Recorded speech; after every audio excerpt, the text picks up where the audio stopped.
I found a game during the Steam Next Fest that I think's worth taking a closer look at. What's up everyone, it's Ridehouse, and today I'm taking a look at Robin Hood Sherwood Builders. So this game is a bit of a strange hybrid mashup. It's touted as an open world survival town building simulator action combat RPG. You will play as good old Robin Locksley with a very trendy haircut and fight against the tyranny and injustice that haunt Sherwood. You can fight, craft, steal, and of course help the local community grow. I hadn't heard of this game before, so while it was downloading I quickly checked out the trailer, and as I watched it I started to wonder if I was wasting my time.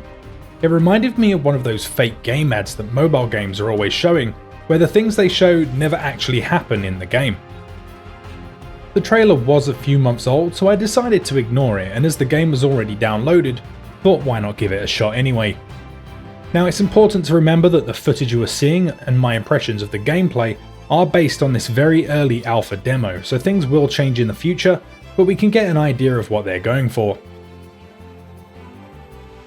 My first impression upon loading in was that the game is actually looking pretty nice. Definitely better than I'd been expecting. It also had a pretty nice soundtrack and the sound design was nicely layered, though some things were still missing, like sounds when running through water for example. But overall, for an early alpha, it did seem pretty good.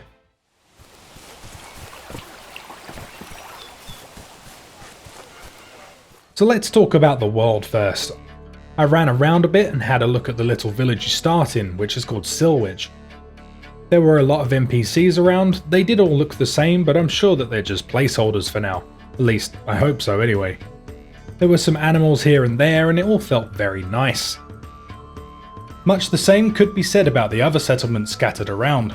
There are a couple here and there, and you can fast travel between these once you've discovered them by talking to the stable master. There is a small fee to be paid based on distance, but to be honest, I didn't really feel the need to use it much.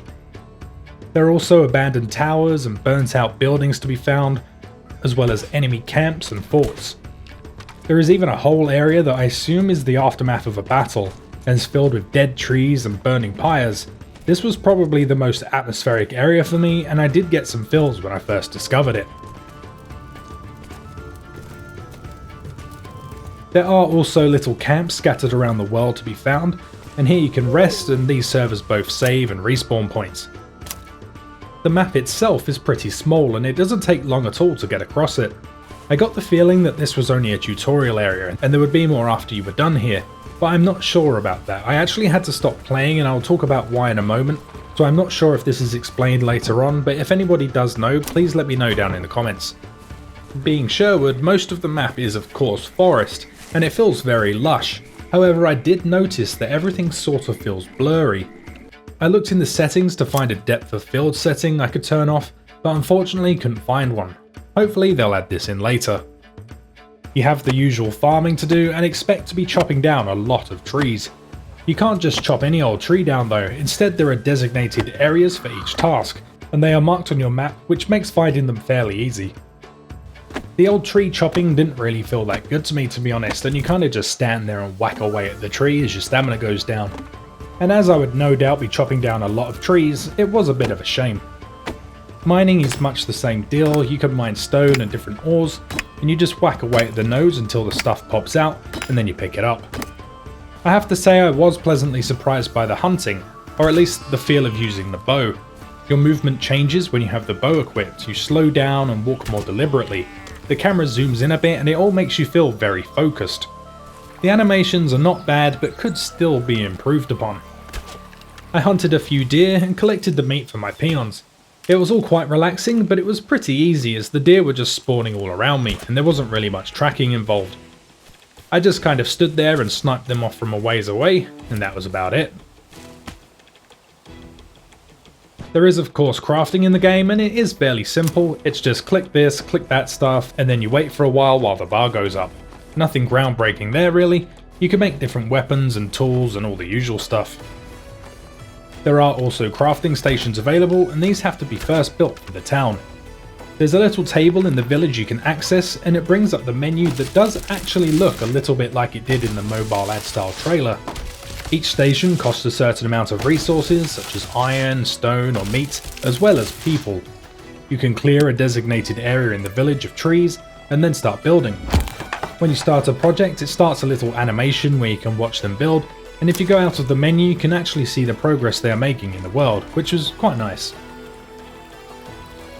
I made the town a fire to let me cook up food, a furnace to smelt ores, and a smithy to let me make new weapons. The whole thing wasn't bad, but something felt a bit lacking about it, though I'm not really sure how to describe it.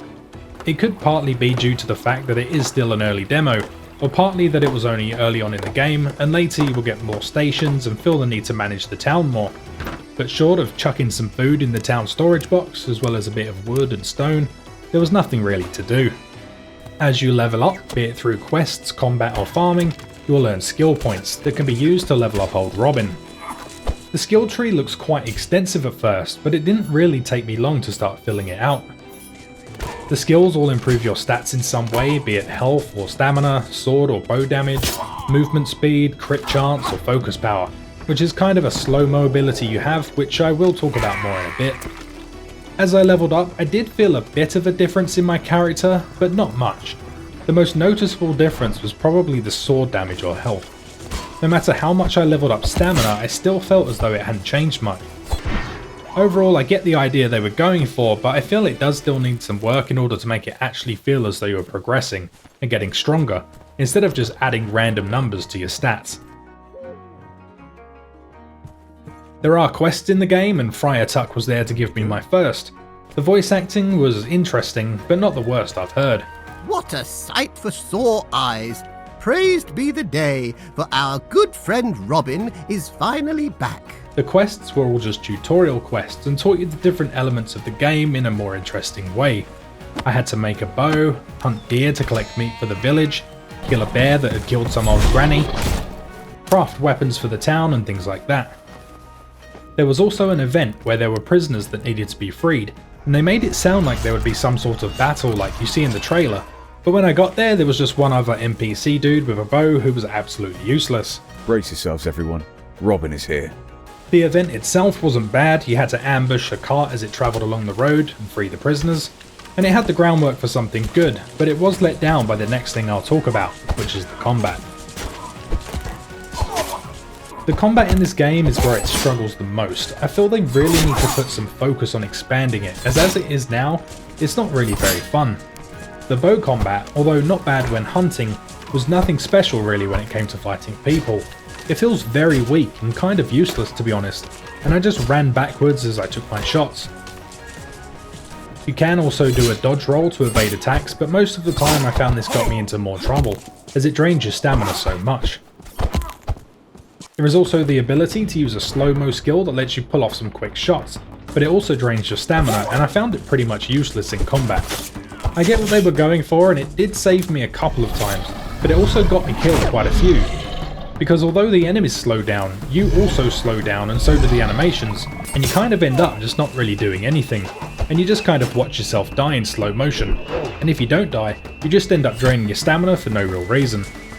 As soon as I got a sword equipped, I forgot about the bow entirely, which is pretty weird for a Robin Hood game.